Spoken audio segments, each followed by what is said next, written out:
কমিউনিস্টরা হলো permanent emergency. ক্ষমতার দম্ভে ৩৫ বছর ত্রিপুরার মানুষের সমস্ত ন্যায্য অধিকার থেকে বঞ্চিত করেছে। তৎকালীন প্রধানমন্ত্রী ইন্দিরা গান্ধীও ব্যক্তিগত কারণে সেই সময় এমার্জেন্সি ঘোষণা করেছিলেন।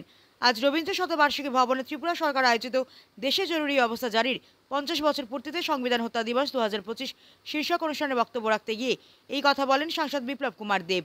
তিনি বলেন, জরুরি অবস্থা ঘোষণার মতো কোনো পরিস্থিতি না থাকা সত্ত্বেও শুধুমাত্রই ব্যক্তিগত কারণে ইন্দিরা গান্ধী এমার্জেন্সি ঘোষণা করেন, যা স্বাধীন ভারতের এক কালো ইতিহাস রচনা করে গেছেন। আর অন্যদিকে কমিউনিস্টরা ৩৫ বছর ক্ষমতার দম্ভে রাজ্যের মানুষের সমস্ত অধিকার খর্ব করেছে।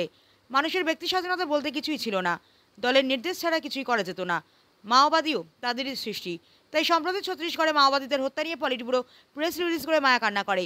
কমিউনিস্টরা কখনো মানুষের কল্যাণে কাজ করে না, রাষ্ট্রের অস্তিত্ব তারা স্বীকার করে না। আবার যখন বেকায়দায় পড়ে সেই কমিউনিস্টরাই আবার সংবিধানের দোহাই দেয়। তিনি বলেন, যারা সংবিধান নিয়ে বেশি ঘুরে বেড়ায় তারাই সংবিধান হত্যা করেছে। যে ইন্দিরা গান্ধীর সময় সংবিধানের হত্যা করা হলেও ওনার নাতি রাহুল গান্ধী সংবিধান হাতে ঘুরে বেড়ায়, কিন্তু এর কিছুই জানে না, কত পৃষ্ঠা আছে তা পর্যন্ত জানে না। প্রকৃত ইতিহাস থেকে মানুষকে দূরে রাখাই তাদের আসল উদ্দেশ্য। কংগ্রেস ও কমিউনিস্টরা ইংরেজের ব্যবস্থাকে কায়েম করে রেখেছিল। ত্রিপুরা কমিউনিস্ট শাসনে সিলেবাস থেকে ভারতের ইতিহাসের অনেক গুরুত্বপূর্ণ অংশ বাদ ছিল তাদের রাজনৈতিক স্বার্থ আদায়ের পরোক্ষ কাহিনী। এমনকি ত্রিপুরার কল্যাণে রাজাদের অবদানের পর্যন্ত স্থান ছিল না। ইতিহাস ভুলিয়ে দিলেই অস্তিত্ব বিলীন হয়ে যাবে, এই প্রচেষ্টাই ছিল তাদের। এদিন শুরুতে জরুরি অবস্থার তথ্য সম্বলিত প্রদর্শনী ঘুরে দেখেন মুখ্যমন্ত্রী সহ অন্যান্যরা। এই কমিউনিস্টরা তো পার্মানেন্ট ইমার্জেন্সি, এরা পার্মানেন্ট ইমার্জেন্সি।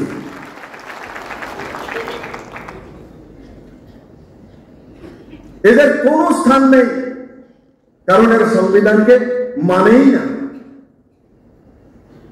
এরা ত্রিপুরাতে পার্মানেন্ট ইমার্জেন্সি করে রেখেছিল প্রায় ৩৫ বছর শাসনকালে।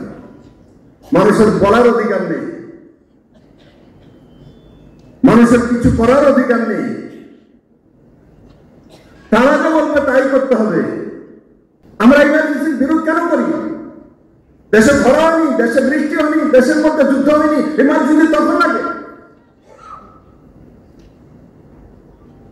ইন্দিরা গান্ধী ব্যক্তিগত কারণে ইমার্জেন্সি লাগিয়েছিল। আর কমিউনিস্ট এরা পার্টি ক্যাডারের জন্য পার্মানেন্ট ইমার্জেন্সি লাগু করে। যারা সংবিধান নিয়ে ঘুরে বেড়ায় এরাই দেশের মধ্যে রাত ইমার্জেন্সি লাগু করেছে। সংবিধানের মধ্যে আর্টিকেল 38, আর্টিকেল 39, আর্টিকেল 42 নির্মমভাবে লাগু করেছে, যার অধিকার ছিল না তার কাছে। এরা সংবিধানের কথা বলে, সিপিএম বিপদ বললেই সংবিধানের কথা বলবো, আর নাইলে জিজ্ঞাসা করলে না, দেশের কোনো সীমানা নেই, রাষ্ট্রের কোনো কল্পনা নেই। যখন বিপদ বলবো তখন সংবিধান হত্যা। এই নির্লজ্জ কমিউনিস্টের দল, সংবিধান বিরোধী দল, এরা পলিট ব্যুরো থেকে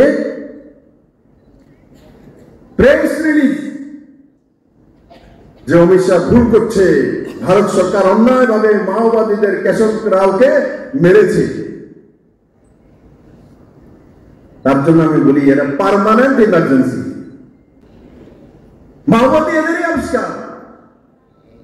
কিছুদিন আগে ভারতীয় জনতা পার্টি আমরা প্রদেশ। ব্যুরো রিপোর্ট, হাল্লা বোল।